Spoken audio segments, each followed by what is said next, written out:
Filipino and OFW. Shout out sa inyo mga beswa. Ngayon tunghayan po natin, no, ngayong gabi, ang pagbubukas ng PICC. Alam po natin, binuilt yan noong panahon ng dating Pangulong Marcos Sr.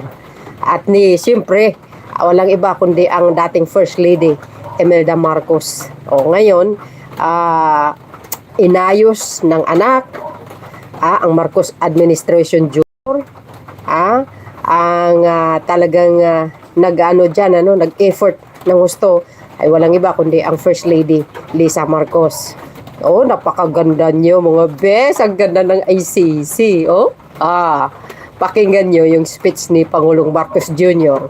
sapagkat itong PICC na ito, ang dami pong memories dyan na nagdaan, mga Miss Universe, ang dami, no? Ang ganda naman talaga. So I think mga kababayan, dyan po gaganapin ang Asian Summit. Correct me if I'm wrong. Next year, 2026. So napakaganda ang ICC ngayon. Grabe. Sobrang ganda. Kudos naman din kaya First Lady Lisa Marcos, no? Talagang nakalagay na sa listahan nila na talagang i-reopen uli yung PICC na yan. Yan po ay tinatagyan ng panahon ng kanyang ama, no? At syempre, ang talagang may idea niyan, walang iba kundi ang dating First Lady Imelda Marcos. Mayroon ba si Cory Aquino ganyan? Wala. Diba? Siya lang mayroon yan alam niyo sa totoo lang kung naging running for president itong dating First Lady Imelda Marcos, lalong gumanda ang sa. Grabe ang galing niya. Napakagaling talaga ang dating First Lady. Napakasipag pati. Talagang wala kang masabi kasi tinutulungan niya talagang dating Pangulong Marcos Sr. Totoo yun. Panoorin po natin ito. Stage, Attorney Nicolette Ann P. Cruz, General Manager of the Philippine International Convention Center, for her welcome remarks.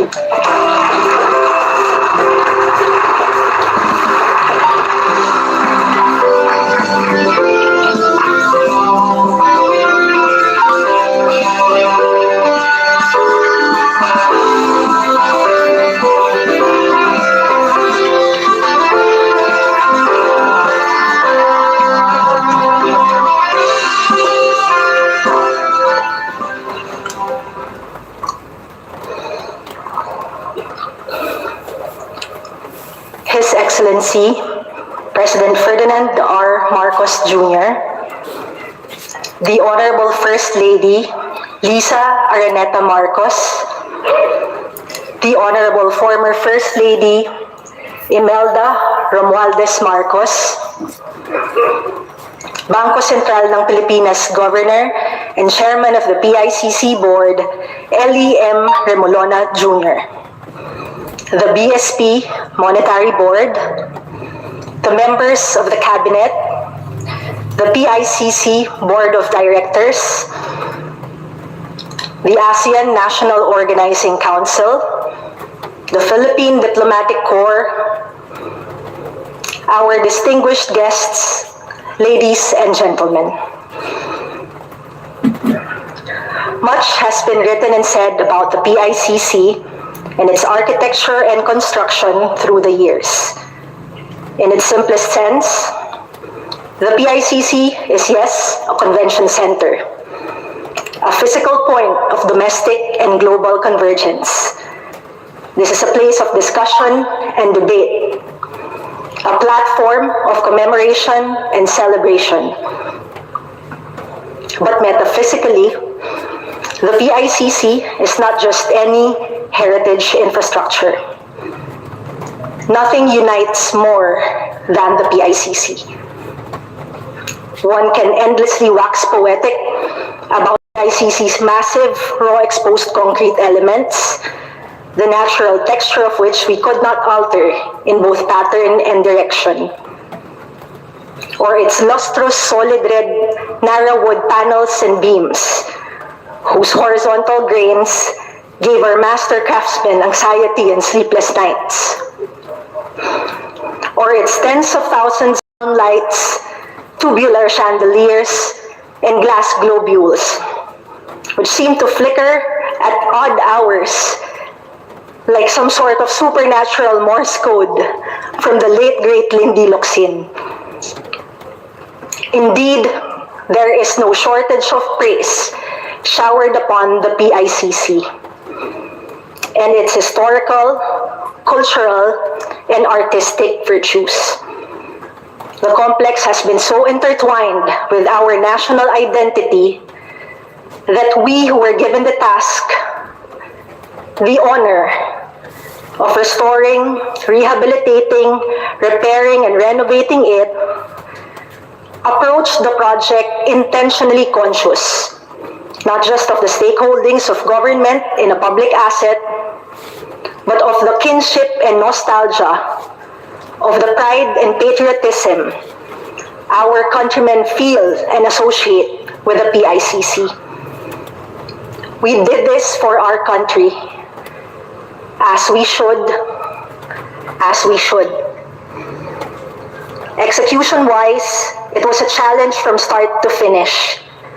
From its beautiful conceptualization and design, its inflexible regulatory permits and clearances, its intensive samplings, swatchings, mock-ups, and methodologies, its hundreds of master craftsmen and helpers, its meticulously selected and sourced materials, and its detailed, sensitive, and highly technical works. Not a single one of us blinked or slept until every stone, steel, space, slab, stroke, and swipe does justice to the inaugural magnificence of the PICC. Indeed, this is not simply and exclusively a restoration of a physical infrastructure or of a heritage facility or even of a national cultural treasure. This is a restoration of the faith and hope of the Filipino people in government's determination and motivation to serve, in public infrastructure that unites, in beautiful legacies that endure. And so, Mr. President, Madam First Lady, the Honorable former First Lady, the BSP Governor, the Monetary Board, our distinguished guests, ladies and gentlemen, welcome back to the Philippine International Convention Center. Thank you, Attorney Nicolette Cruz. In the 1970s, the Philippines dared to dream big.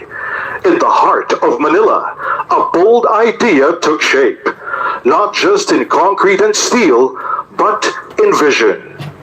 This is the story of how one building came to embody the hopes of a nation, and how nearly 50 years later, it stands renewed for a new generation. In the 1970s, the Philippines dreamed big. President Ferdinand Marcos and First Lady Imelda Marcos sought to place the nation on the world stage through culture, architecture, and global dialogue. At the center of that vision stood the Philippine International Convention Center, designed by National Art for Architecture Leandro Locsin. It was more than a building. It was the symbol of a nation's ambition. Commissioned by Imelda Marcos in 1974, the PICC was built with remarkable speed and precision, completed in just 23 months. It was the most modern convention center in Asia at the time, a milestone that declared to the world, the Philippines is ready to lead. Imelda Marcos understood that architecture could inspire pride. She trusted Leandro Locsin to give form to that vision, and he delivered a masterpiece. Leandro Locsin was the perfect choice. His architecture spoke in the bold language of brutalism. Massive, geometric concrete volumes that, despite its weight, has a levitating quality. Spaces bounded not by walls, but by other spaces. And eventually, nature itself is a design quality that he continues from traditional Philippine homes. So is his dramatic use of light and shadow.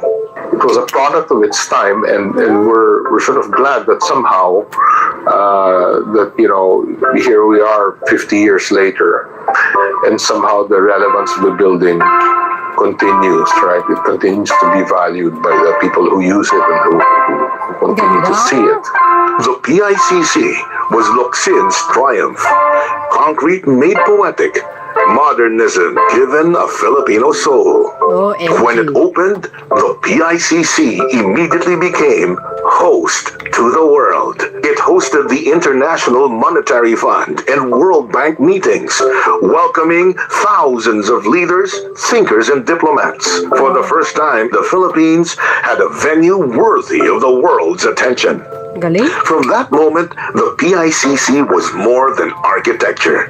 It was a symbol of progress, prestige, and possibility. Beyond the conventions that have taken place and everything else, it has kind of a certain mojo. In the other cultures, there's a certain spirit to it. And that's almost something kind of irreplaceable, right? It becomes a marker in memory. Nearly 50 years later, the PICC remains a landmark of Filipino modernism. But time wears even the strongest foundations. Now, under the leadership of President Ferdinand Marcos Jr., the PICC is being restored. A renewal of vision, a continuation of legacy. We were required to finish in 6 months. That by itself is already challenging enough. From its red Nara wooden panels, to its beautiful marble floors, to its grand chandeliers, its local furniture, and of course the raw exposed concrete all over the place. This restoration is more than maintenance. It is respect for history, for Locsin's genius, and for the bold vision that first gave rise to the PICC. It is about keeping the building alive for new generations, ready one to welcome the world. To restore the PICC is to honor both Locsin's artistry and the foresight of the Marcoses. This building is a living monument, and its future is as bright as its past. There are things that are important to preserve. Preserving the good stuff reminds us actually of how far we've fallen and how far we have to go to get the mojo back. The Philippine International Convention Center was born from vision, the vision of leaders who believed architecture could inspire a nation. It was brought to life by Leandro Locsin, who gave concrete a soul. And today, it stands renewed, proof that bold dreams endure. The PICC is more than concrete, steel, and glass. It is a monument to ambition, a beacon of Filipino pride, and a legacy that continues to shape our future. Grabe, ang ganda. Naloka ako. Nakakaloka sa ganda. Grabe yung ganda sa loob. My goodness. At this point, may we invite to the stage BSP Governor and PICC Chairman of the Board, Mr. Eli M. Romalona Jr. to introduce our keynote speaker. Oh, hindi, walang ghost project dyan guys ha. Walang ghost project. Shout out sa inyo po.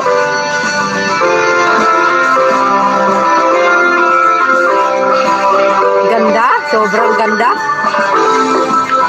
Ladies and gentlemen, His Excellency President Ferdinand R. Marcos Jr.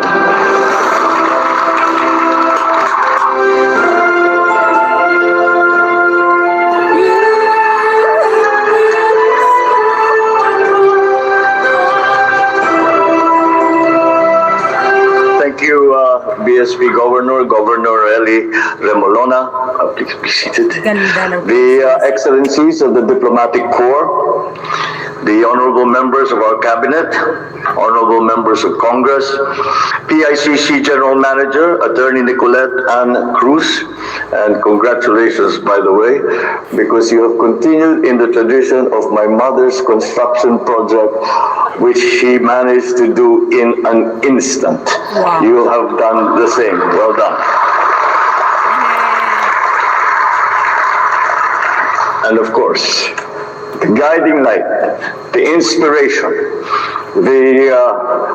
well, she's not the architect, but she was the one who put everything together. And I was commenting to the First Lady, because, when we were going on the tour, I said, my mother doesn't need a tour. She invented this. First Lady Imelda Romualdez Marcos. First Lady Luis Araneta Marcos, who again has inherited the tradition of very quick construction projects that actually come in under budget. So that is always something important to her Ilocano husband. My fellow workers in government, distinguished guests, ladies and gentlemen, good evening. As we open the newly renovated Philippine International Convention Center, we are revisiting a chapter of our nation's history. We are gathered in a place where history was written, lives were celebrated, where the future will once again be shaped. Every brick, every beam, every hall of this building carries with it nearly 5 decades of stories. Because within these halls, the world's eyes turned to the Philippines as we hosted Miss Universe pageant in 1994. The leaders of the Association of Southeast Asian Nations, or ASEAN, gathered in 2017 to build the future of our region. But what makes the PICC truly special is not only the big moments that made the headlines, it is also the smaller, more personal moments, the ones that never made it to the front page but stayed forever in the hearts of the people. How many parents shed tears of joy as they watched their children receive their diplomas here? How many young professionals stood tall on this stage to swear their oaths, carrying with them both pride and responsibility? How many artists poured their hearts out in music, in dance, in painting, and performances within these walls, only to find that the audience gave them something greater in return: appreciation, encouragement, love even.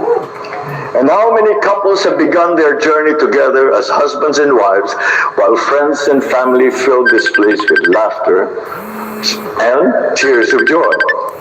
These are the memories that give life to PICC. These are the stories that turn a hall of concrete into a home of the Filipino spirit. As we look ahead, we recognize the PICC is that as a symbol of Filipino resilience and creativity.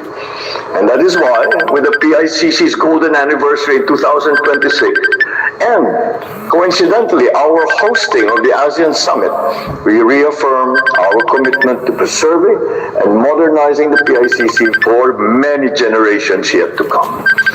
At the center of this effort is the vision of then First Lady Imelda Romualdez Marcos. She first conceived of an international convention center for the Philippines and the artistry of national artist for architecture, of course, Locsin.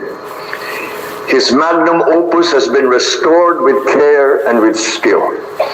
Its sharp, brutalist lines now meet softer tones and warmer light, reminding us that even in strength, we must include grace. Even in grandeur, the Filipino warmth and hospitality must shine through. The challenge has always been to strike a balance to honor history while meeting the demands of the future.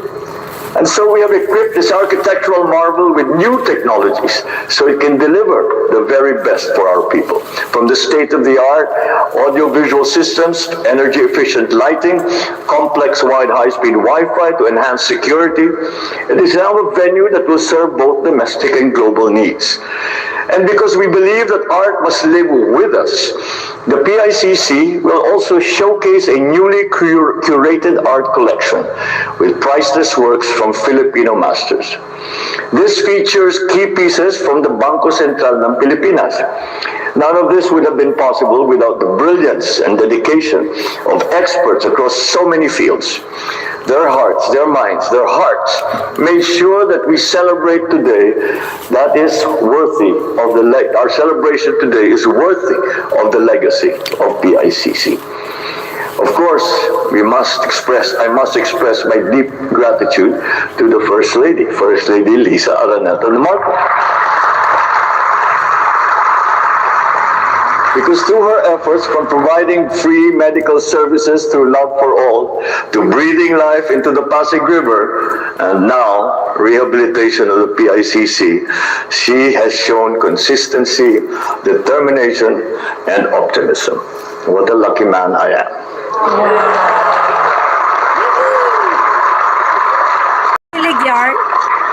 She carries every initiative with full responsibility, always striving to make things better, always mindful of the people that it will serve. Truly, I could not have asked for a better partner in this journey of service.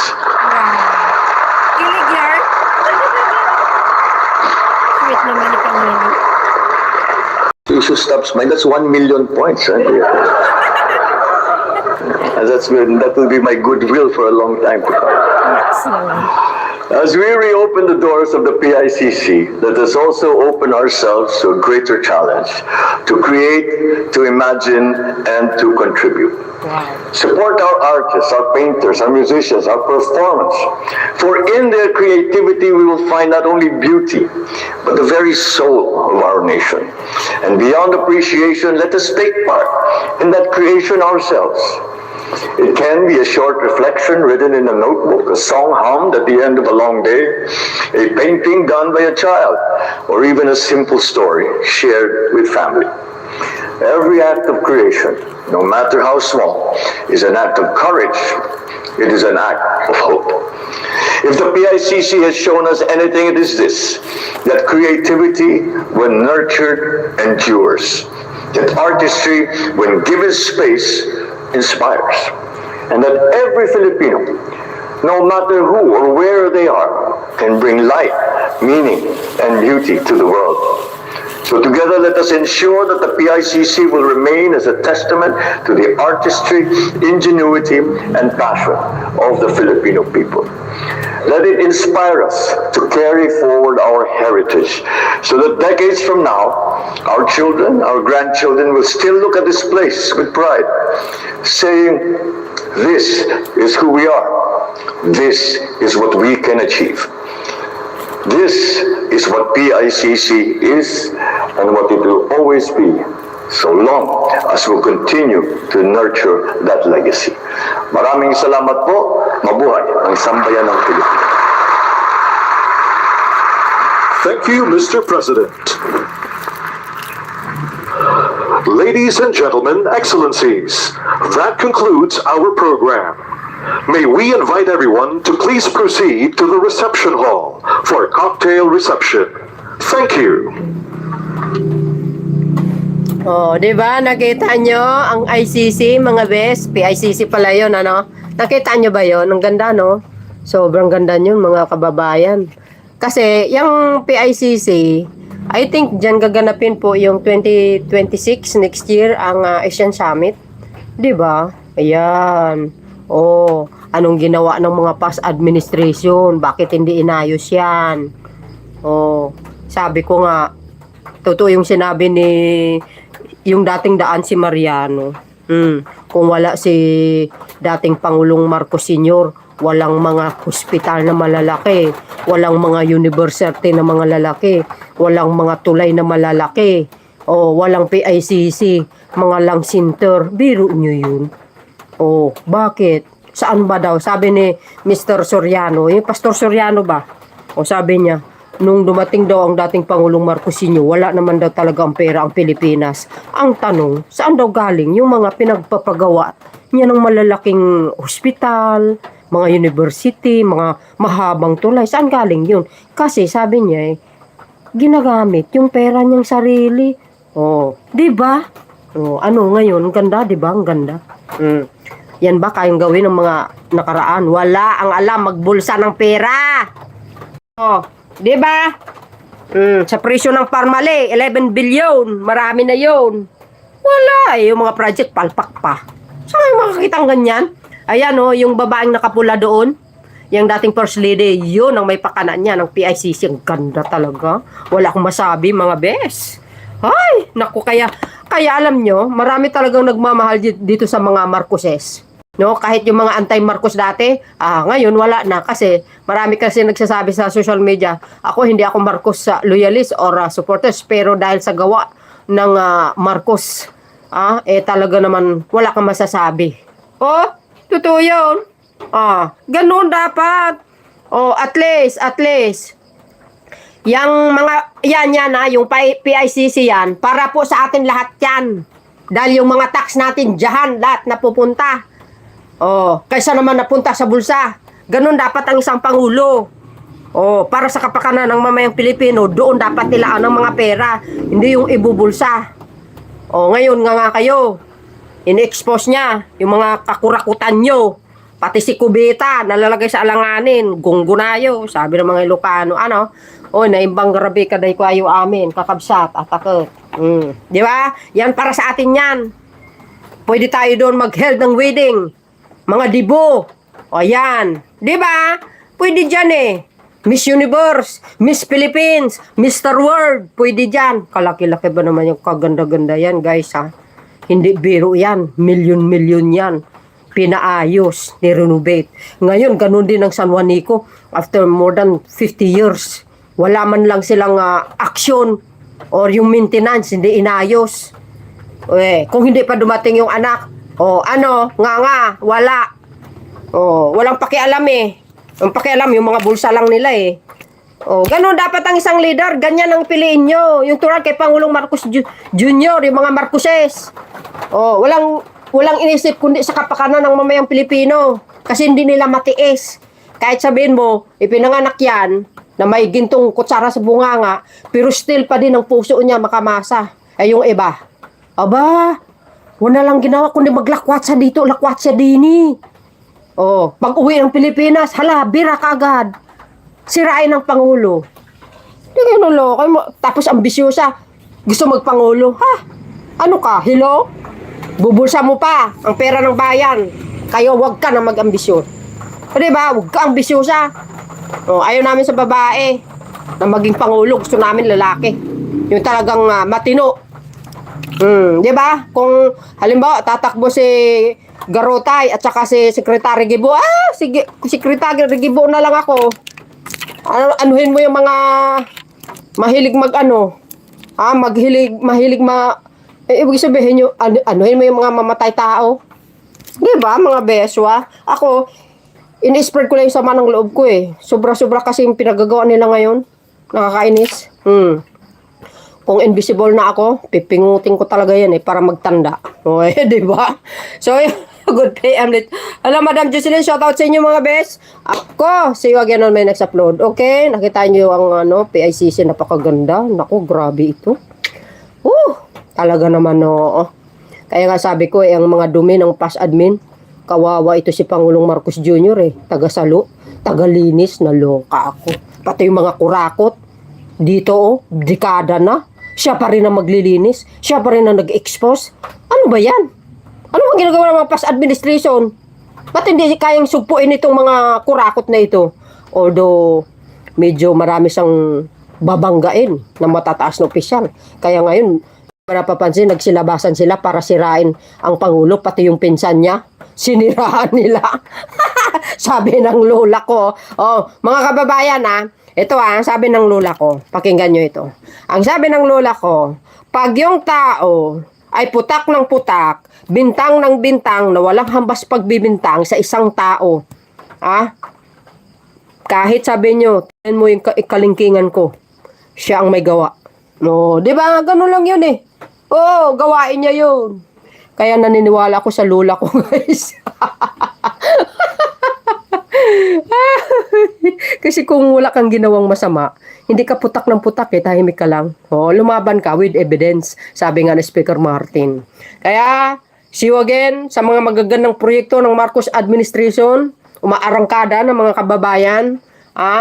Thank you for watching. See you again. Bye, bye, bye. And babush, God bless Philippines.